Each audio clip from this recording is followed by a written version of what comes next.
Hi,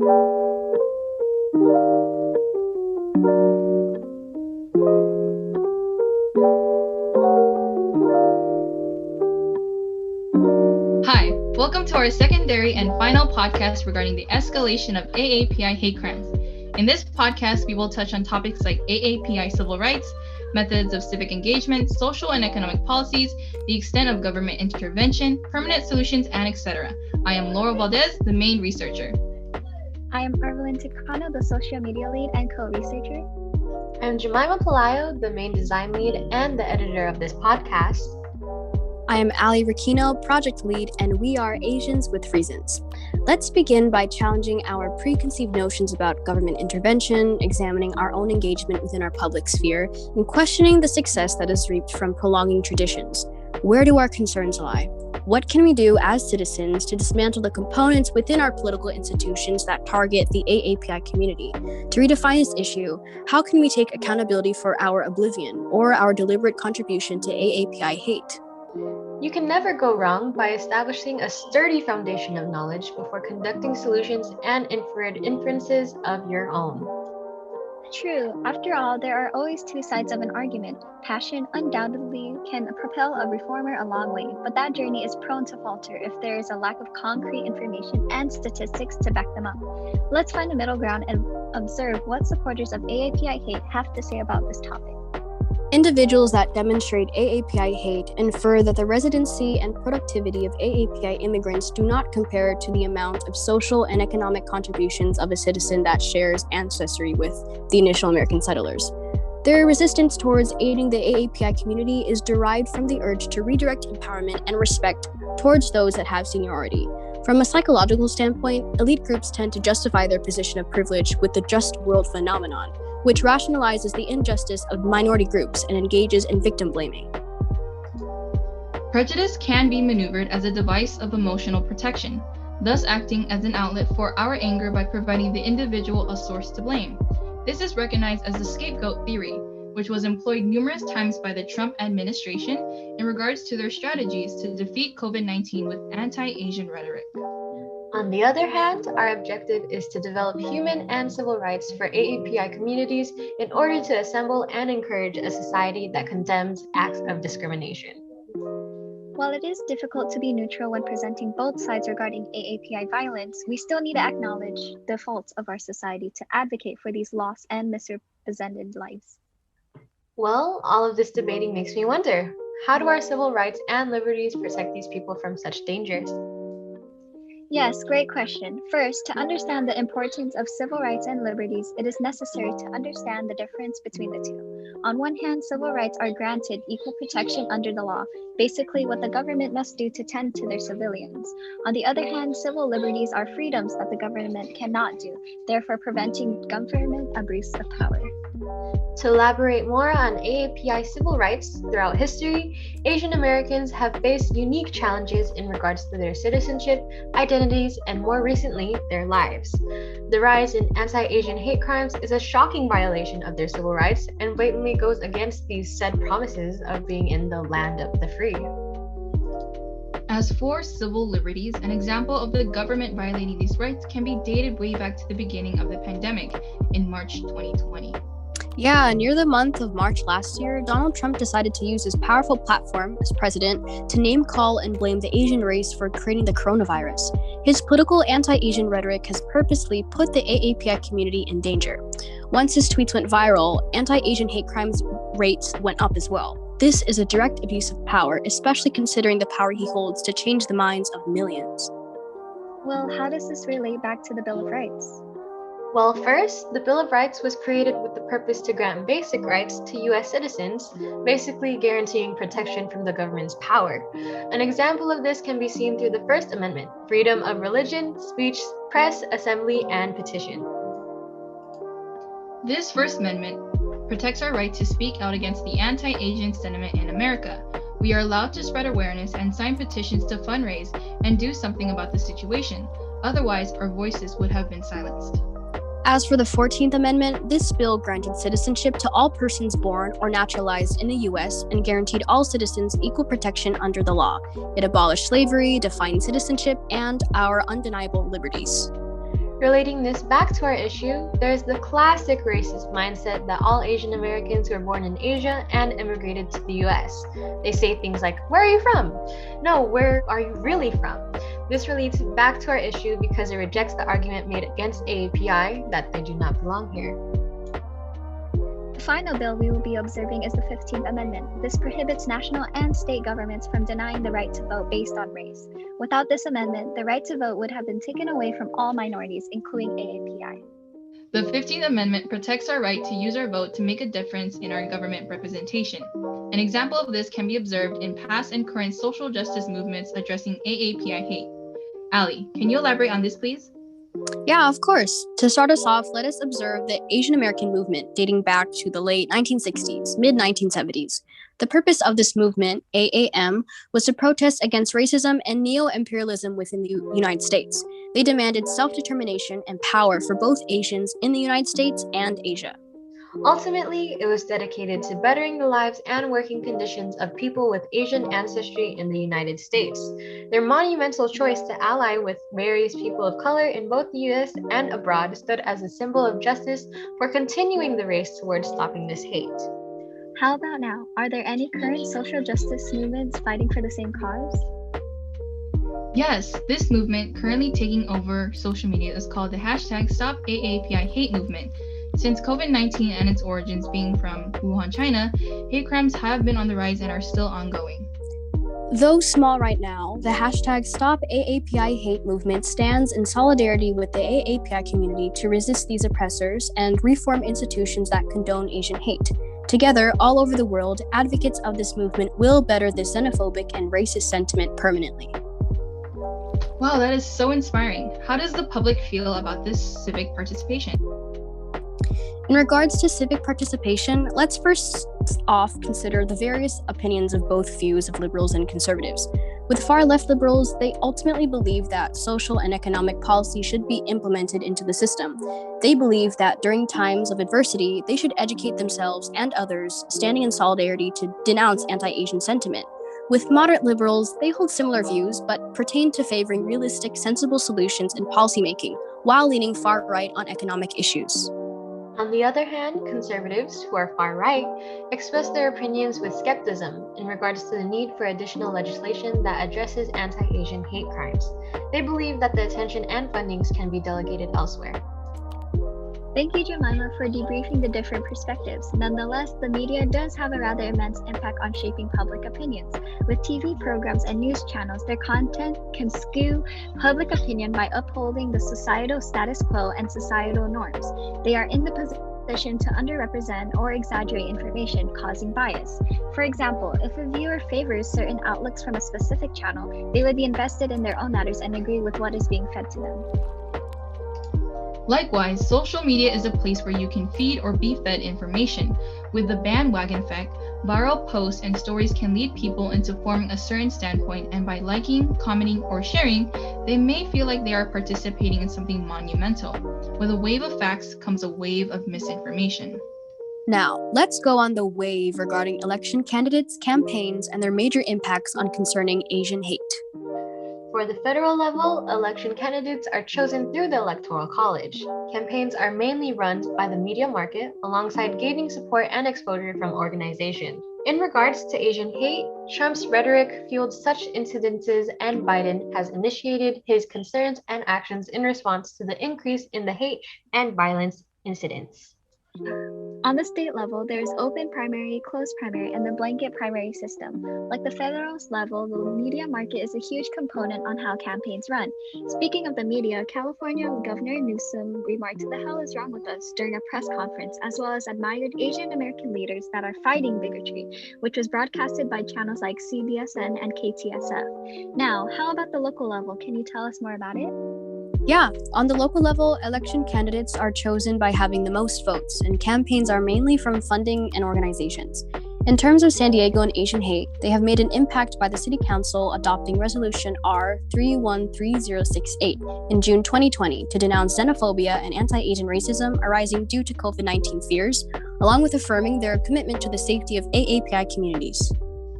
Speaking of the different levels and their impacts, how are party platforms related to such issues? Thank you for bringing that up. There are rather distinct findings for both the Democratic and Republican parties pertaining to Asian hate occurring in the nation, yet there has not been any findings for third parties that connect with such.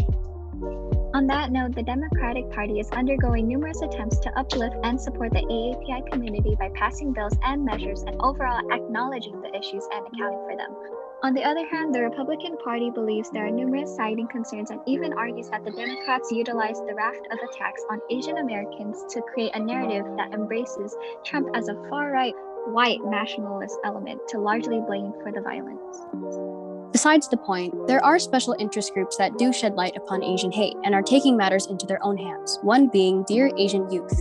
With utilizing Instagram as their main platform and grassroots organizing, they intend to empower the Asian youth into intersectional activism. You may be wondering, what efforts and approaches are done in order to foster change? Well, through their Instagram highlight story, Take Action, it consists of external sources that allows the audience to essentially take action. For example, there are links to write an email to Congress about Gerard, urging senators to pass the George Floyd Justice in Policing Act, and even providing an email template to ask designated U.S. representatives to lift the ban on vaccine material, as well as donation and volunteer links. Of course! What a witty title. Taking action more so encompasses the endeavor of giving, without compelling others to feel indebted to your kindness. It is holding spaces of respect, admiration, and understanding for your AAPI friends and family that could really use that embrace of support. I think of it like delivering a well-articulated response. Taking action is thorough and it requires an open mind. It involves strategic planning and the willingness to attempt different approaches. That being said, how is this reflected in our political institutions? Well, social and economic policies exist to enhance the conditions of the employed, the unemployed, and the overall systems that we partake in. I'm intrigued. Tell me more. Well, social policy consists of establishments that preserve and amplify social insurance, reduce the expansion of poverty, and stimulate equal accessibility to an abundance of opportunities. Evidently, this is an immense topic to cover that would require an additional podcast of its own. We will focus on the arrangement of available opportunities for the AAPI community, but we encourage you to take action and do your own research regarding the tools and influence of social policy. Crafting and distributing mass amounts of opportunities for disadvantaged and misrepresented AAPI communities can level the playing field, as they would receive the necessary resources to potentially achieve their ambitions. If we were to utilize the construction of accessibility in higher education as an example, affluent academies could issue substantial financial scholarships that would decrease intimidating tuition prices. Or this can conduct annual interviews at the sites of low-income schools in order to connect with an additional array of students, comprehend their intricate set of circumstances, and grant such schools with donations. These donations can be catered towards proper school supplies and updating learning technology. For sure, if an AAPI student were to become an admitted student at an Ivy League, they would gain exposure to exceptional training in their careers of interest. This then magnifies their expertise and situates their resume at the top of the stack the moment they compete for positions of authority. If they are successful at occupying influential positions, they would dominate various work fields and increase the rate of AAPI representation. Proper representation rectifies misconstrued narratives and anti-AAPI sentiment, as does the endeavor of proper education. If our educational curriculum was revised to teach the student how to prioritize and partake in intersectionality. For an empowered future, we are obligated to empower the youth with a rich education. What conflicting forces are present, prohibiting this aspect of social policy to be installed more frequently and to prevail with urgency? To provide a general sense of both sides of the spectrum in regards to whether or not the government should or should not invest additional energy into cultivating improved social policies, let us inspect the liberal and conservative perspectives. Liberals have constructed an alliance with the AAPI community with a surplus of AAPI individuals and notable figures alike classifying themselves as liberal, as they aid in implementing progressive propositions that contribute to protecting the social welfare of the AAPI community. They presume that we, as a country, are obligated to provide all methods of support towards the AAPI community in order for them to acquire the universal standards of equality and liberty. Their most prominent value of incorporating and directing government intervention enables us to dispose of the deeply embedded, antiquated political exercises of our nation, thus seizing the suppression of AAPI voices as a whole and reinstating booming volumes. Because they advocate for the obstruction of AAPI hate, denounce anti-Asian sentiment, and petition to eradicate legislative traditions that demean the modern-day AAPI citizen, they are of tremendous help. On the other hand, conservatives refute increased government intervention, as they believe that the addressal of AAPI disparities should not be amended through additional social policies, because it jeopardizes American work ethics and our nation's definition of equality. They are concerned about the circulation of their money and often abide by the capitalist mindset of securing your position in society is solely contingent on the quantity of diligent work you do and its efficiency, which insinuates that low-income AAPI families deserve their unfavorable circumstances simply because they quote-unquote lacked the vigor and competence to advance in society. Oh, that alludes to the just world phenomenon that we previously mentioned. It is transparent that the conservative lens contributes to the prolonging of AAPI hate, as the mere concepts of orchestrating modifications and political transitions are immediately met with disdain and resentment. Let's switch gears and dissect one of the 4 key principles of economic policy, the protection of employees and consumers. Economic policy is the attempt to enhance economic performance and products, enforcing policies that shelter the health, identities, and the livelihoods of employees and consumers can denounce implicit and explicit displays of AAPI hate and anti-Asian sentiment that transpire in the workplace. If a series of tragedies were to occur towards, for example, their AAPI faculty, such establishments would be competent enough to supply their own methods of financial and emotional reparations. Other examples include ensuring the safety of handling, purchasing, or digesting products with visible caution labels, adequate health coverage, minimum wage, and established work hours that prohibited inhumane working conditions from ensuing. Liberals approve of economic regulation and higher taxes, which assist in funding and continuing the pivotal projects of AAPI advocacy organizations and reporting centers that document anti-Asian brutality, as well as supporting low-income AAPI earners. As previously stated, the liberal perspective aids and abets the AAPI community in combating AAPI discrimination. Conservatives contemplate the free market as the most suitable and beneficial way to serve the people, due to the absence of government intervention, which is also referred to as the laissez-faire system. That being said, they oppose the escalation of taxes and would rather redistribute portions of their income towards our national defense. Furthermore, providing our national defense with copious amounts of money can correlate to sustaining AAPI hate. Oh, how so? Military recruiters tend to approach financially insecure high schools with the intention of enlisting low-income students, compelling them to comply due to the catalog of opportunities that would be made available to them after their service. This endeavor of exploitation endangers the students' physical and mental health, as they are made vulnerable to a multitude of physical and mental health risks, such as depression, suicide, PTSD, and substance abuse that sabotage their maturation processes. The natural rights of adequate health coverage, citizenship, education, housing, and occupation opportunities are marketed as profits of the military, wrongfully indicating to students that they are required to overextend and compromise themselves in order to secure entitlement to a prosperous life. After hearing about the social, economic, and political climate revolving around the violence against the AAPI community, what can we do or has been done to deter such violence and hate? First and foremost, let's take a look at what has been done so far. The Biden administration condemned xenophobia and AAPI violence early on into his presidency. He came out with a memorandum that is responsible for condemning, as well as efforts to prevent anti-Asian sentiment, and came out with a Lunar New Year's greetings, in which he placed emphasis on encouraging individuals to respect others, no matter what demographic they display. You can definitely see which administration handled it better, which of course the Biden administration helped direct us towards the right direction in bringing awareness and protecting such communities. Yeah, I totally agree. However, we know as a society that acknowledging the problem is the only first step towards a solution and government accountability. And for all our listeners out there, we would like to inform you that the COVID-19 Hate Crimes Act has recently passed with a rare bipartisanship vote of 364 saying yes and 62 saying no. This bill will increase oversight at the Department of Justice in regards to COVID-19 related hate crimes, provide support for both state and local law enforcement agencies, and make hate crime reporting more accessible by offering more languages.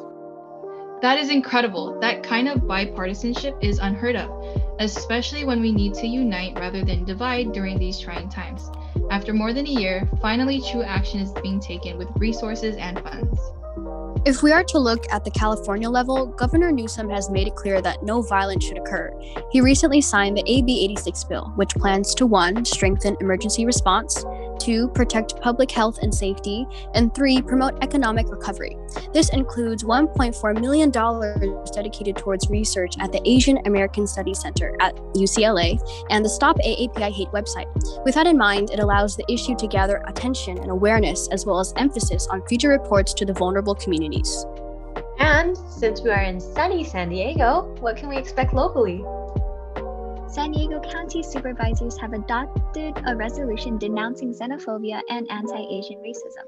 According to this resolution, San Diego County joins cities, countries, and states across the country in affirming its commitment to the safety and well-being of citizens, non-citizens, and visitors with ancestry from the Asian Pacific region, and in combating racist acts targeting Asian Pacific Islanders. It passed with a unanimous vote, and it's partnering with community-based organizations and advocacy groups to combat hate crimes against the AAPI community and other vulnerable individuals during the pandemic. And since we, Asians with Reasons, are located in California, how could California be a national leader for change? Let's consider this. California is the most populated state, and its AAPI population is one of the fastest growing demographic. As a whole, California is diverse in its population and has more exposure to different groups than other states, fostering and embracing the beauty of diversity rather than being divisive. While that may be true, many incidents have been predominantly occurring in regions where the Asian concentration is higher. Since our political representation within Congress is more significant than other states due to proportion, we are able to rack up more votes in passing bills/laws that can help the AAPI community, especially when there's a high concentration of them. As a whole, are the solutions adequate enough in combating hate crimes against the AAPI community? I definitely think there is more media coverage in regards to hate crimes against the AAPI community. More politicians have brought forth awareness and are finally uplifting the voices of a community who share a common belief that everyone should be treated fairly no matter what. But laws that have passed recently, for instance, the COVID-19 Hate Crimes Act, are fairly new, and only time will tell how truly effective they are in combating hate crimes.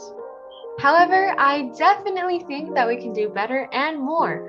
While the COVID-19 Hate Crimes Act might deter hate crimes from occurring, I think it comes down to more resources and adequate money in other areas that are indirectly affected by this issue. People are not aware or informed about the roots and origins of anti-Asian sentiment within America. While it's been recognized that there is a rise in hate crimes against the AAPI community during the pandemic, it should be noted that the AAPI demographic has been silenced for many decades under the American government. Combating institutionalized racism should be considered when it comes to changing the trajectory of how institutions approach and treat the AAPI community in order to get rid of dangerous beliefs that went against marginalized communities early on in America's political ideologies. And most importantly, we need more AAPI representation in the media. Giving more exposure to underrepresented groups can foster inclusiveness and diversity. In doing so, we have adequate representation of our voices within society and aren't suppressed. In terms of solutions, what more can we do other than what has been done? On a federal level, granting subsidies to advocacy groups and reporting centers will allow their work to continue in preventing and reducing hate crimes. We should also increase our political representation of AAPI individuals by occupying positions of power. In doing so, we diversify the voices within our government and make effective changes that'll benefit everyone. In order to prevent further hate from spreading, educating the masses will foster individuals to lead with dignity and respect when it comes to our differences. In addition, being transparent about the history of AAPI individuals in America through Asian studies can diversify and dismantle educational segregation. On a state level, industries or businesses should have an established publicized plan to combat Asian hate, providing accessible resources on how to approach a hate incident or a hate crime, especially when it comes to protecting employees and its consumers. We should also provide medical insurance that can cover the expenses of victims of violent hate crimes. And since we are here in San Diego, what do you think should be done on a local level? We should establish hotlines to report and prevent hate crimes, but also make that kind of information available to the public. In doing so, victims of hate crimes will receive adequate support for them in overcoming such issues.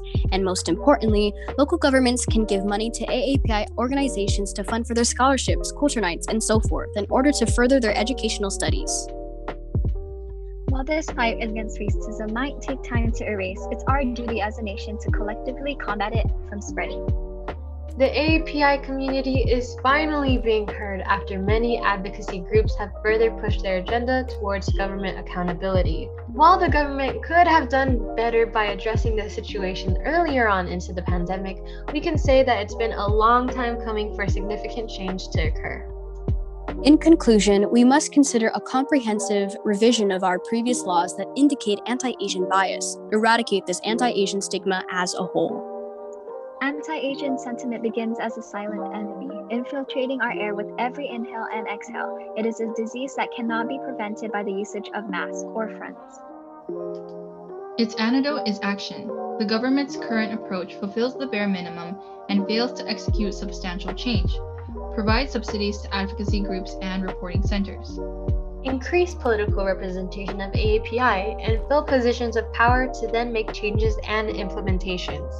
Reform education curriculum to inform the youth on these issues. To reiterate, the yellow peril shall no longer trudge on the path of white silence. That's all we have for today. Thank you for tuning into our podcast. Visit our Instagram page @AsiansWithReasons for more updates. Asians with Reasons, finally signing off.